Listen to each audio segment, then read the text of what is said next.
ప్రేమ కలిగిన తండ్రి నామానికి మహిమాకరిత ప్రభావాలు కలిగిన గాక.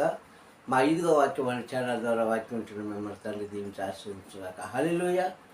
మరి ఇక మా ఛానల్ని సబ్స్క్రైబ్ చేసుకొని మీ సహకారం మాకు అందించండి, లైక్ చేసి షేర్ చేయండి. ఈరోజు వాక్య సందేశం చూసుకుంటే, మనం ఎప్పుడు బలహీనులమో అప్పుడే బలవంతులము.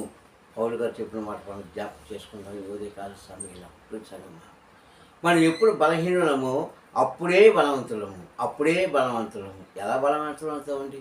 నువ్వు నడవలేని స్థితిలో ఉన్నావు, నువ్వు మాట్లాడలేని స్థితిలో ఉన్నావు, నువ్వు చూడలేని స్థితిలో ఉన్నావు, నువ్వు తినలేని స్థితిలో ఉన్నావు, ఏ పని చేయలేకుండా నువ్వు మంచం మీద పడిపోయినప్పుడు నువ్వు బలవంతుడిగా ఎలాగవుతావు?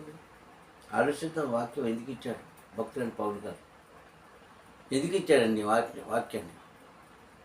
అక్కడ అంటాడు కదా, ఆ మాటకు అర్థము, నువ్వు ఎప్పుడైతే బలహీనుడవో అప్పుడే బలవంతుడంట. ఏంటది? దేనికి బలహీనం? నువ్వేమో లేవలేకపోతున్నావా, నడవలేకపోతున్నావా, చూడలేకపోతున్నావా, తినలేకపోతున్నావా? ఎలా బలహీనం వస్తుంది? మనిషి లేవాలి, కదలాలి, చెయ్యాలంటే శరీర బలం కావాలి కదా. అది ఉంటేనే కదా మనం నడవగలము, చూడగలము, వెళ్ళగలము, ఏదైనా చేయగలము. అసలు లేవలేని స్థితిలో ఉన్నప్పుడు ఎందుకంటే చెప్పాడు, నువ్వు ఎప్పుడు బలహీనుడు అప్పుడే బలవంతుడివి. ఎంతమంది అంటున్నారు ఈ మాట? అసలు ఎందుకన్నాడు ఆయన మాట అంటే, ఆయన చెప్పింది నీ శరీరం బలహీనం అయిపోయినా నీ ఆత్మ బలం కలిగింది.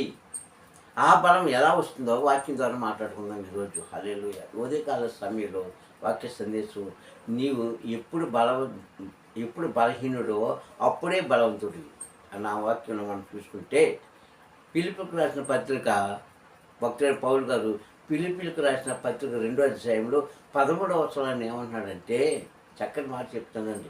ఫిలిప్పీలకు రాసిన పత్రిక 2వ అధ్యాయం 13వ వచనం, నీవు ఇచ్చేయించుటకును, కార్యసిద్ధి చేయుటకును, కార్యసాధన సాధించుటకును నీకు కార్యసిద్ధి కలుగు చేసిన వాడు ఆయన అన్నాడు. ఏంటి మాటలకు అర్థము? ఇచ్చేయించుటకు. ఏంటి ఇచ్చేయించుట అనగా ఇష్టపడుట. హల్లెలూయా. మొదటి మాట. ఎప్పుడు ఇష్టపడాలి? నీవు బలహీనమైనప్పుడు ఎవరైనా వచ్చామా, నీకేం పర్వాలేదు బాబు, నీకేం పర్వాలేదు, త్వరలో తగ్గిపోద్ది, ప్రార్థన చేసుకో దేవుడికి, మంచి ఫుడ్ తిను, చక్కగా ట్యాబ్లెట్లు వేసుకో, ఇంజక్షన్ చేయించుకో, నువ్వేం పర్లేదు, నువ్వు మామూలు మనిషి అయిపోతావు అని ఎవరైనా చెప్పినప్పుడు అది మనం ఇష్టంగా ఉంటాం కదా. ఎందుకు? నీవున్న స్థితి అలాంటిది కనుక. తర్వాత ఏం జరుగుతుందో అన్నది పక్కన పెడితే, ముందు నువ్వు నమ్మావా లేదా, నువ్వు ఇష్టపడ్డావా లేదా మాటకి, ఖచ్చితంగా ఇష్టపడతావు. అలాగే ఇక్కడ ఏమంటే, నీవు తండ్రి పంపిన వర్తమానాన్ని, తన అద్వితీయ కుమారుడైన క్రీస్తు చెప్పిన మాటను విని నీవు ఇష్టపడ్డావు కనుకనే ఒక పాయింట్. రెండోది ఏంటంటే, కార్యసిద్ధి చేయడానికి సిద్ధపడ్డావు కనుకనే, సాధించడానికి సిద్ధపడ్డావు కనుకనే, ఇలా చేయడానికి ఆయనే కార్యసాధకుడై నీకు సహాయం చేస్తున్నాడు అన్నాడు. హల్లెలూయా. ఇలాంటి సమయంలో ఇలా ఉన్నప్పుడు ప్రతి మనిషి కూడా పడిపోయినా సరే, లేవలేని స్థితిలో ఉన్నప్పటికీ సరే, వాడు బలవంతుడే. ఏ బలం? ఆత్మ బలం కలిగింది అయితే నీ శరీరం కూడా ఆటోమేటిక్గా బలం పొందుకుంటాడు. అందుకని అన్నాడు, నీ ఎప్పుడు బలహీనురాలువో కానీ తిరిగి నీవు లేవలేను అని అనుకోవద్దు. నా తండ్రి నన్ను లేపడు అని అనుకోవద్దు. నా పరిస్థితి ఇంతే కదా అని అనుకోవద్దు. ఎప్పటికైనా సరే నిన్ను లేపి నీకు జయం కలిగించేది ఆయనే, కార్యసిద్ధి కలిగించిన వాడు ఆయనే అని పిలిపి సంఘానికి రాసిన ఒక పత్రికలో భక్తుడైన పౌలు గారు క్లుప్తంగా విషయాన్ని రాశాడు. నాటి కాలంలో అంటే 1926 సంవత్సరాల క్రితం రాయబడిన మాట ఇది. బైబిల్ లెక్క ప్రకారంగా చూస్తే 1926 సంవత్సరాల క్రితము పిలిపి సంఘానికి ఆ పత్రిక 2వసారి రాస్తూ అందులో రాసిన విషయాలు మనం చూసుకుంటున్నాం 13వ వచనంలో. పిలిపి సంఘమా కనుక మనం ఎప్పుడు బలహీనమో అంటే ఎక్కడ ఆత్మలో ఎప్పుడైతే మనం బలహీన పడిపోతామో అప్పుడే అదే ఆత్మలో తండ్రి ఏం చేస్తాడు, సాధన చేయించి కార్యసిద్ధం చేసి, కార్యసాధన వేరు, కార్యసిద్ధం వేరు. అంటే ఒక పని చేయడానికి నడిపించి ఆ పని నీకు జయం కలిగిస్తాడు. అప్పుడు నిన్నేం చేస్తాడు? మరలా నిన్ను లేపుతాడు పైకి, మరలా నీకు జీవాన్ని ఇస్తాడు, మరలా నీ యొక్క నిరాశను ఆశ కలిగిస్తాడు. నేను ఓడిపోయాను, పడిపోయాను, కురిగిపోయాను అనుకున్న నీకు మళ్ళీ శరీర బలము ప్లస్ ఆత్మ బలం ఇస్తాడు. శరీర స్వస్థత ప్లస్ ఆత్మ స్వస్థత ఇస్తాడు. ఇది ఎక్కడున్నది అంటే తండ్రిని నమ్మడంలో ఉంది, తన అద్వితీయ కుమారుని వెంబడించడంలో ఉంది. వెంబడించడం అంటే వెనకాల వెళ్ళిపోవడం కాదండి, వాక్యానుసారంగా జీవించడం. ఎవరైతే ఎలా జీవిస్తారో వారికి స్వస్థత కలిగజేస్తారు తండ్రి, వారిని ఆశీర్వదిస్తాడు, దీవిస్తాడు. నమ్మిన వారికి అందరికీ కూడా ఈ మాటలు ఆశీర్వాదకరంగా మార్చబడిన కాక. ఆమేన్, ఆమేన్. ప్రియ సంగమా, ఈరోజు మనం ఏ స్థితిలో ఉన్నామో, ఏ పరిస్థితిలో ఉన్నామో, ఎలాంటి జీవాన్ని మనం గడుపుతున్నామో మనకు తెలుసు. ఏ కుటుంబానికి ఆ కుటుంబానికి తెలుసు, ఏ మనిషికి ఆ మనిషికే తెలుసు. కొన్ని బయటికి కనిపిస్తాయి, కొన్ని బయటికి కనిపించవు. కొన్ని మాటలు బయటికి చెప్తారు, కొన్ని మాటలు బయటికి చెప్పుకోలేరు. కానీ బయటికి చెప్పుకోలేని, బయటికి కనిపించలేని ఏదైతే ఉందో అందులో మనం బలహీనమైనప్పుడు అప్పుడు తండ్రి నామంలో ప్రార్థన చేస్తే విశ్వాసంతో ఆయన ఆ విషయంలోంచి మరలా మనం ఏం చేస్తారు? మరలా మనకి నూతన జీవితాన్ని ఇస్తారు. సరే, ఈరోజు పడిపోయామండి, మోసంలో పడిపోయాం, దగాలో పడిపోయాం, లేదంటే అబద్ధంలో పడిపోయాం, ఇందులోనే మనం పడిపోయాం, పడగొట్టేశారు. కానీ అప్పుడు నువ్వేం చేయాలంటే బలమైన విశ్వాసంతో తండ్రి దగ్గర నువ్వు వేడుకోగలిగితే కోరుకోగలిగితే ఆయన మాటను నువ్వు నమ్మగలిగితే ఖచ్చితంగా నువ్వెక్కడైతే పడిపోయావో అక్కడి నుంచి లేపుతావు. చూడండి, ఒక వస్తువు ఒక దగ్గర పెట్టాం, గాలి వేసింది, పడిపోయింది కదండి. గాలి వేసి పడిపోయినప్పుడు ఆ వస్తువు మళ్ళీ అక్కడే పెడతామా, తీసుకెళ్ళి వేరే దగ్గర పెడతామా? ఇప్పుడు అనుకుందాం, ఒక పెహరీ గోడ ఉంది. ఒక పెహరీ గోడ కట్టుకుంటాం కదా ఇంటికి బయట, దాన్ని పెహరీ గోడ అంటారు. ఆ గోడ గాలికో లేదంటే వర్షానికో నానిపోయో లేదంటే పాడైపోయో పడిపోయింది. పడిపోయిన మళ్ళీ అక్కడే ఆ గోడను కడతావా, లేకుంటే ఇక్కడ పడిపోతుంది కదా తీసుకెళ్ళి ఇంట్లో కట్టుకుంటావా? ఇంట్లో కట్టుకుంటావా అంటే ఎవరైనా గోడని అడ్డంగా కట్టుకుంటామా? లేదు, ఎక్కడ పడిపోతే అక్కడే కడతాం. ఎందుకు? అది అక్కడే ఉండాలి కనుక, దాని స్థానం అదే కనుక, అది ఉండవలసింది అక్కడే కనుక. పెహరీ గోడ అంటే ఏంటి? ఇంటికి కాపలా, ఇంటికి కంచె. అది చేనుకి కంచె ఎలాగేస్తాము, ఇంటికి కంచె. అలాగే ఇప్పుడు సంగమా, మనం ఎక్కడైతే పడిపోయామో అక్కడే లేపుతాడు, మళ్ళీ అక్కడే నిలబడతాడు నిన్ను. అక్కడి నుంచి మనకి జయం కలిగిస్తాడు, అక్కడే మనకు సిద్ధపాటు చేస్తాడు, అక్కడే మనకు కోడిపోవడాన్ని కూడా తిరిగిస్తాడు. భయపడవలసిన పని లేదే. అందుకే నేను అంటున్నాడు, నువ్వు ఎప్పుడైతే బలహీనంగా పడిపోయావో నీ ఆత్మను, ఆ పడిపోయిన ఆత్మను, శరీరాన్ని కూడా ఆయన మళ్ళీ లేపి నీకు జయం కలిగిస్తాడు అంటున్నాడు. హల్లెలూయా. ఇంత చక్కటి తండ్రి మనం కలిగి ఉన్నామంటే ఇప్పుడు సంగమా, మనం ఎంత అదృష్టవంతుడు నిజంగా. కానీ ఈ అదృష్టాన్ని ఎంతమంది మరి అనిపిస్తారో నాకైతే తెలియదు. నిజమే, మనం ఈరోజు ధనహీనులము, బలహీనులము కదండి, వస్త్రహీనులము, వెండి బంగారం లేనివారిమి, మేడమిద్ర లేనివారిమి కావచ్చు. కానీ నీ ఆత్మను ఆయన ఏం చేస్తాడు? నీ ఆత్మ అక్కడ పడిపోయింది, మరలా ఆత్మను అక్కడే కడతాడు గోడవలే. హల్లెలూయా.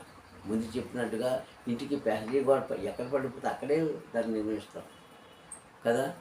అలాగే మనం ఎక్కడైతే జారిపోయామో, ఎక్కడైతే పడిపోయామో, ఎందులో పడిపోయామో అక్కడే మళ్ళీ నేను పునరుద్ధానం ఇచ్చి నిన్ను ఆయన లేపుతాడు. చూసామా, మళ్ళీ నేను నిలబడతాడు, మళ్ళీ నేను కడతాడు. ఎందుకంటే నీవు ఆయనతో ఏకీభవించావు కనుక, ఆయన మాటను విన్నావు కనుక. అందుకే కాదు చూసామా, ఆయనను వెంబడించడం అంటే ఆయన మాట విని ఆయన మీద విశ్వాసం ఉంచి ఆయనలో నడుచుకున్న వారికి ఈ కార్యాలు చేస్తాడు. అందరికీ చేయడు ఆయన. అందుకంటున్నాడు, నమ్మి నా వద్దకు వచ్చిన వాడిని ఏమాత్రం కూడా నేను త్రోసివేయను అన్నాడు. నమ్మి నా దగ్గరికి వచ్చిన వారిని, అది అంతర్లం చేసుకోవడం మన మాటని. బ్రాకెట్లో పెట్టుకోవాలి. రక్షణ కోసం కూడా అదే చెప్పాడు. అంటే బాప్తీసం కాదు, రక్షణ కోసం కూడా అదే చెప్పాడు. 16 మార్కు సువార్తలో నమ్మి బాప్తీసం తీసుకున్నవారు, నమ్మి బాప్తీసం తీసుకున్నవారు రక్షించబడతారు కదా. నమ్మలేని వారికి శిక్ష విధించబడుతుంది అన్నాడు. అక్కడ 2 పదాలు మనకి ఏం కనిపిస్తాయంటే, నువ్వు నమ్మి బాప్తీసం తీసుకోవడము వారిని మరలా చీకటిలోకి వెళ్లకుండా రక్షిస్తాడు. మరలా చెప్తున్నాను, రక్షణ వేరు, బాప్తీసం వేరు, మారు మనసు వేరు, 3 ఒకటి కాదు. ఎందుకంటే నేను ప్రభుతో నడుస్తాను అని ఒక నమ్మకంతో ఆయన దగ్గరికి వచ్చాం. ప్రభులో ఉంటాను ఒక నమ్మకంతో ఆ నీటిలో మునిగావు. ప్రభుతో ఏకీవేస్తాను ఆ నమ్మకంతో ఆయన వాక్యం చదువుతున్నావు, వింటున్నావు, ఆయన కార్యం చేస్తున్నావు. మరలా నీవు పడిపోతే నిన్ను ఎవరు రక్షిస్తారు?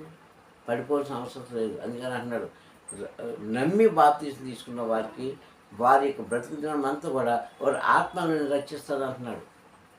వారి ఆత్మకు నేను కాపుదలిస్తాను అంటున్నాడు. నమ్మితేనే నమ్మి నా దగ్గరకు వచ్చిన వాడిని ఏమాత్రం కూడా తోసివేను అంటున్నాడు.